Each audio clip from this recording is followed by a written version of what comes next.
The Great Society legislation was a set of domestic programs launched by President Lyndon B. Johnson. On the surface, these new policies were created to assist in the war against poverty. I'm not addressing whether Johnson's intentions were good or bad.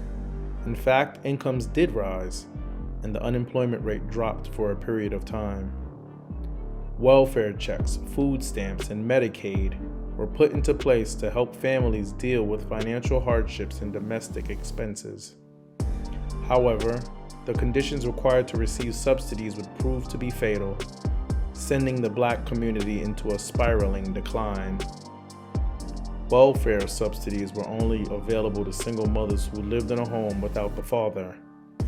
This meant that struggling, unmarried, two-parent households now had to decide whether the subsidy was more important than the children being raised with a father. What this also did was to incentivize poor young unemployed single women to have children out of wedlock. Over the past 400 plus years, Black men cherished their wives and families. In fact, I would argue that there was no other race in America with as strong of a family unit. Now a line had to be drawn in the sand. Feminism was also on the rise. This was the beginning of the contention between Black men and Black women. This was the end of a period of unity the Black community in America was known for. I remember when welfare provided just enough to survive. You didn't have much of a choice of what food you ate. You didn't own a car. You didn't have jewelry or an assortment of clothes. Back then, most single mothers made clothing for themselves and their children. Most single mothers were humble, kind, and respectful.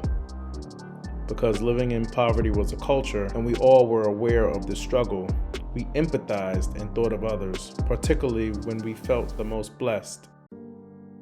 These occasions can be as simple as a family holiday dinner, when lots of relatives came by bringing food. During those times, there were parents who thought about the single mothers in the neighborhood, sometimes packing food in Tupperware bowls and heading to their homes. On very cold nights, there were instances where the single mother might knock on your door, looking exhausted. She might ask if you had an extra blanket for her children, or some extra clothes, a hat or socks that you weren't using, and you would gladly help if you could. And as children were close by watching, a human exchange took place during these moments, even a spiritual exchange. There was a warmth happening within us all that I don't think you will find in abundance during these times today. What's considered poverty in America is a play on words. With this poverty, there are options and plenty of them.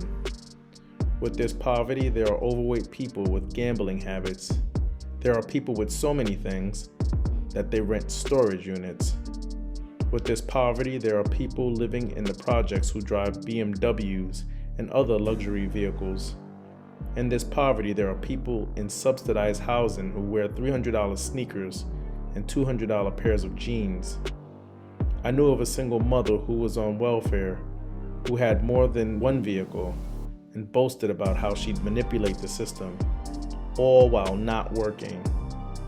In other words, she actually was under the impression that she was achieving these things on her own. Earlier, I mentioned the exchange with the single mother who humbled herself to ask for a blanket for her children. And then there's this woman, a profound difference at its core.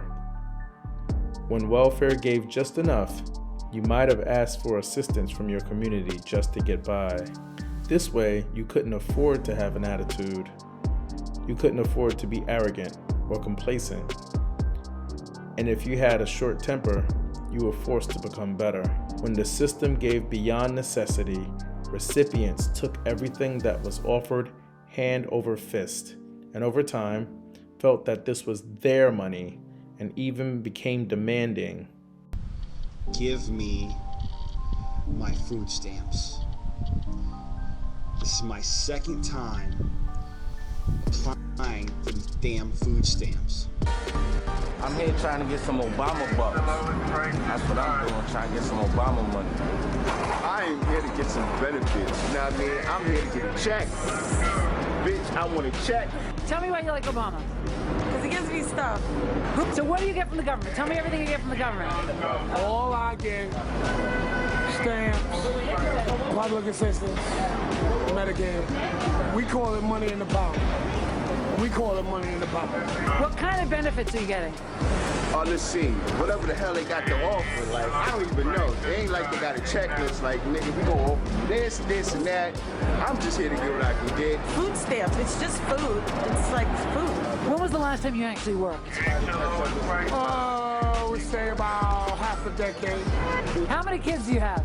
I have 5. How many mothers? 4 baby mamas. 4 baby mamas? Do you really want to work, or you just want to get a free check? I just want to get a free check. This contributed to a huge change in character and how neighbors perceived one another. I dare to say that this was no accident, as manipulation works best under temptation. At the very heart of Marxist ideology is deception. Who can say that the government is bad because it provided more than the basics? Isn't the government kind? Or is this part of a setup, an even larger plan? A poison that tastes good going down. Since leaving the Democratic Party, I found that nothing they give is free, and you will pay much more when it's time for the repayment. I also learned that if it doesn't involve deception in its plan, it's not Marxism. An ideology that has hijacked all that was considered good in society.